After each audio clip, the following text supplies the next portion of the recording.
Voici le top 10 des comportements qui font fuir les hommes de plus de 40 ans. Tu vas me dire pourquoi les plus de 40 ans? Parce que peut-être que les autres, les plus jeunes, ont été élevés plus en mode MeToo égalitaire. Et c'est assez naturel pour eux de se lever la nuit pour aller changer bébé. Entre toi et moi, ces comportements sont quelque part les red flags féminins dont on ne parle pas très souvent. Si tu cesses de te comporter ainsi, ta vie amoureuse pourrait changer. Ce sujet est mixte, peut-être pas pour tout, mais pour au moins 5 comportement. Bonjour à toi, si tu ne me connais pas encore, je suis Bénédicte Anne, ta love coach depuis la fin des années 80. Après avoir créé une agence de rencontres, puis une agence de séduction, puis les cafés de l'amour, j'ai accompagné des milliers de personnes pour attirer leur âme sœur. Et aujourd'hui, dans ce monde qui bouge, avec ses règles qui ne sont plus du tout les mêmes, je m'adapte et je propose, à travers mes livres, mes vidéos, mes podcasts, des grilles de lecture pour t'aider, toi homme, toi femme, à attirer la bonne personne. Il n'y a rien de pire que d'être célibataire si on ne le souhaite pas, ou de rester avec quelqu'un avec laquelle on est malheureux. Si tu ne l'as pas déjà fait, je t'invite à t'abonner à ma chaîne et à télécharger ta mini-formation offerte. Attire ton âme sœur et garde-la près de toi. Les liens sont dans la description. Lundi 17 novembre 2025 à Paris, j'organise une soirée tantra dans la vraie vie. Si tu habites en région parisienne, envoie-moi un mail à Bénédicte, minuscule et sans accent, Anne @gmail.com et je te donnerai les infos. Il n'y a rien de mieux que la vraie vie pour se rencontrer. Et si tu en as marre des rencontres en ligne, tu seras au bon endroit. Alors, quels sont les 10 comportements qui font fuir les hommes et que tu as souvent tendance à mettre en place lors du premier, voire des premiers rendez-vous? Red flag féminin numéro 1, les hommes veulent rencontrer le vrai toi. Je parle de mensonges sur la silhouette. Je pense aux vêtements gainants. C'est remonte tout. Tu sais, les collants qui effacent le ventre, donc ça évidemment c'est très féminin. Les collants qui remontent les fesses et tous ces sous-vêtements qui sont supposés améliorer la silhouette. Oui, bien sûr, ils vont te faire paraître 5 kilos plus fine, si tant est qu'ils ne coupent pas ta circulation. Mais sache que les hommes ne sont pas très heureux quand ils sont au lit avec une femme qui a un corps très différent de celui avec lequel elle s'était présentée au premier rendez-vous. Ils pourraient voir ça comme une publicité mensongère. Si tu veux un homme qui t'aimera comme tu es, ce serait beaucoup plus simple en te montrant tel que tu es, et en ligne et en personne. Pour autant, ne viens pas habillé en jogging avec un sweat informe qui te descend jusqu'aux genoux. Tu as bien compris que tu peux te mettre en valeur sans te ridiculiser. C'est exactement comme si tu portais une perruque lors des premiers rendez-vous et quand il verra tes 3 poils sur le caillou, il sera surpris. Et là, pour le coup, comme il y a des hommes qui portent des moumoutes, toi, homme, tu es concerné. Red flag féminin numéro 2, cesse de te plaindre de tes ex ou des hommes que tu croises en général. Même si ton dernier date a été pourri, même si le mec avait oublié son portefeuille ou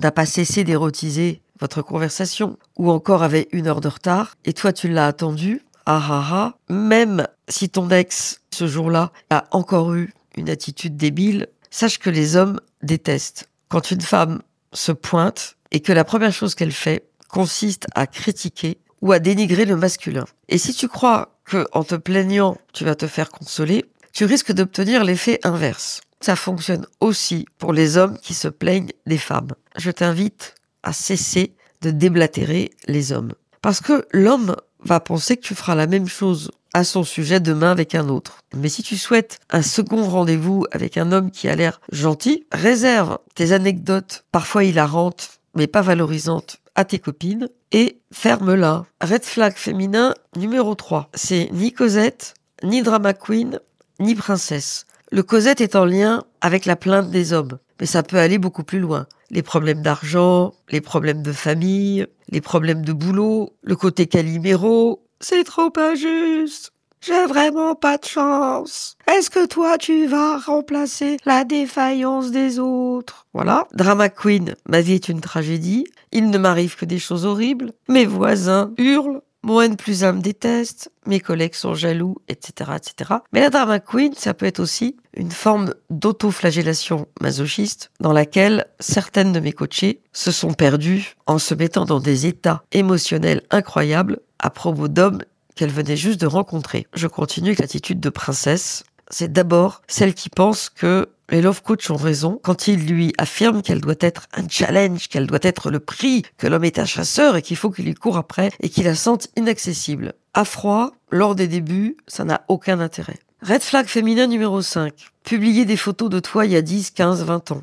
Ou il y a 10, 15, 20 kilos. Vraiment, publier des photos datant de moins d'un an devrait être une évidence. Et là, aussi bien pour les hommes que pour les femmes. Et je t'invite à publier une photo de ton corps en entier. Combien de fois des hommes m'ont raconté que la fille qui arrivait au rendez-vous ne ressemblait pas à celle qui était sur la photo et qu'ils sont restés poliment boire un café en faisant comme si de rien n'était, mais qu'ils n'avaient qu'une envie, fuir. Sache que si tu ne mets qu'une photo de ton visage, l'homme peut imaginer que tu caches quelque chose. Et beaucoup de femmes pensent que si elles arrivent à cacher leurs défauts, une fois sur place, l'homme les acceptera. Non, la seule chose que tu puisses, par coquetterie, dissimuler, c'est quelques kilos, je dis bien quelques, ça va pas au-delà de 5, 2-3 centimètres et quelques années, à condition que tu ne fasses pas ton âge. Sauf que beaucoup de gens pensent faire plus jeune que leur âge. Et la première chose qu'ils disent au rendez-vous, c'est « tout le monde me dit que je fais 10 ans de moins que mon âge ». En fait, c'est une question d'énergie. Les gens qui paraissent plus jeunes, c'est parce qu'ils sont toniques, parce que ils ont un corps en bonne santé et qu'ils ont envie, ils vont de l'avant. Donc forcément, quand tu es dynamique, tu parais plus jeune. Maintenant,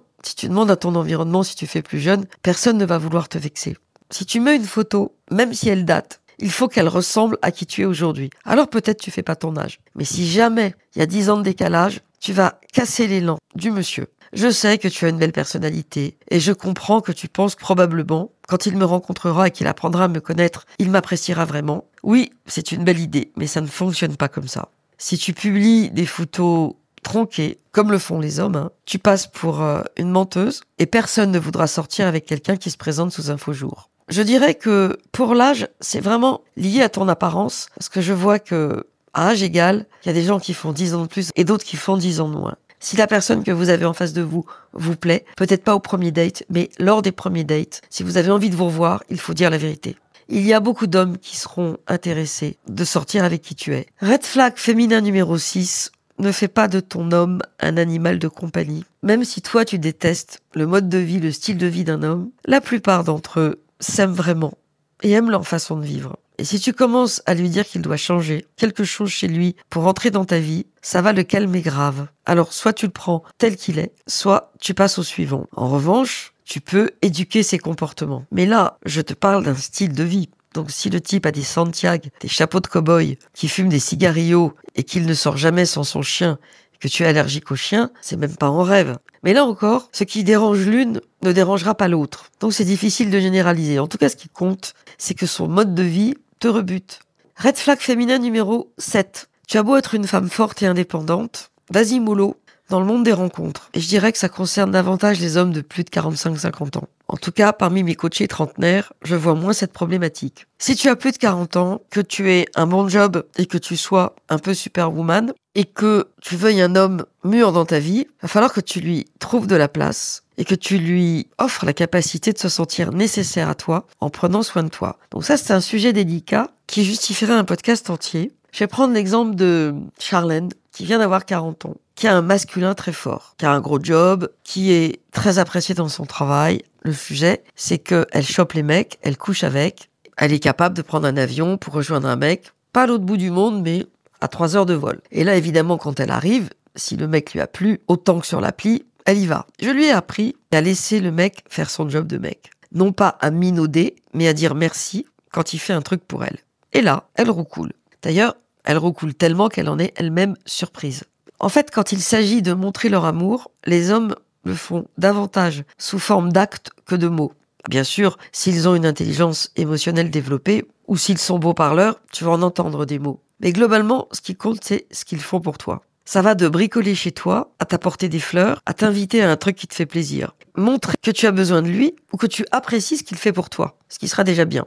Sinon, qu'est-ce qui va se passer? Il va se tourner vers quelqu'un qui a besoin de lui, plus que toi. Ça veut juste dire que tu vas lui laisser l'espace pour qu'il prenne soin de toi. Un homme qui tient à toi va prendre soin de toi. S'il t'offre des fleurs, ne fais pas la fille blasée, qui a pas besoin de ça. S'il veut t'inviter à dîner, ne sors pas ta carte bleue d'un air conquérant. Un homme n'est pas là dans un rapport de force. Il a suffisamment de terrain de guerre au boulot pour ne pas en avoir envie, ni même être challengé dans sa vie amoureuse. Il n'est pas question de devenir Marilyn #guimauve. À toi de trouver le juste milieu. En tout cas, prends la décision de déterminer ce qui est le plus important pour toi. Est-ce que tu veux être une superwoman et faire tout toi-même, ou est-ce que tu veux être une femme capable d'accepter l'aide d'un homme?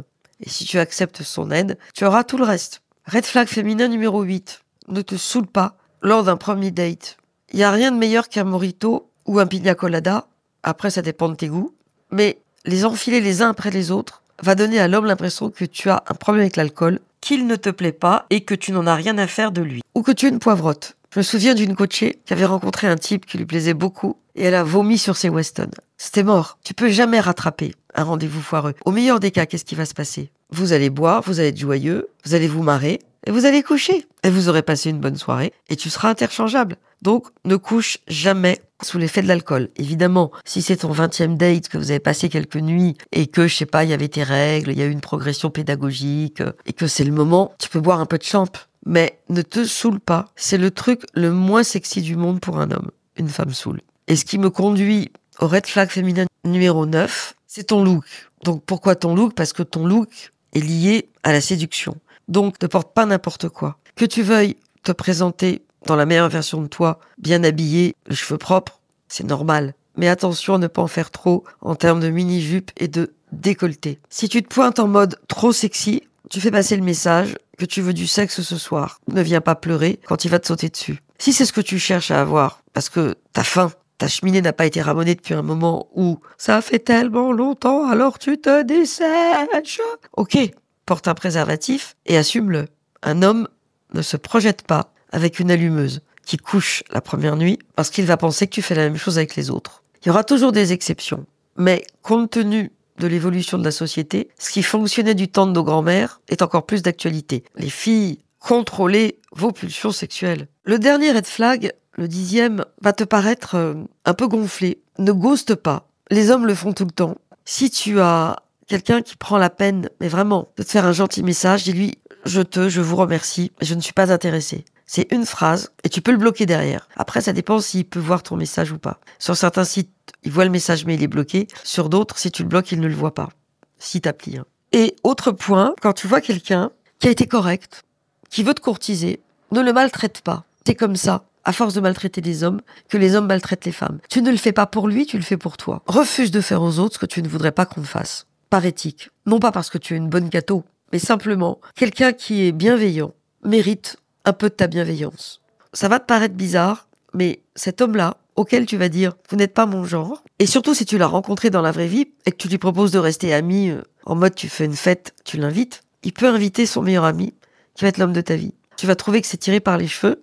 Je pense que dans un monde de brutalité émotionnelle, c'est très important de conserver cet irréductible village gaulois dans lequel, pour le coup, on a encore un peu de savoir-vivre. Et toi, est-ce que tu t'es déjà comporté de l'une de ces manières? Est-ce que tu as repéré d'autres red flags que je ne connais pas? Est-ce que tu as déjà écouté mes conseils et tu as obtenu des résultats? Dis-le-moi dans les commentaires, je serai ravie de te répondre. Merci d'avoir écouté ce podcast jusqu'au bout. Merci de le liker s'il t'a plu, de le partager si tu penses qu'il peut aider des personnes de ton environnement. Et à très vite pour une nouvelle vidéo ou un nouvel audio. Free audio post-production by alphonic.com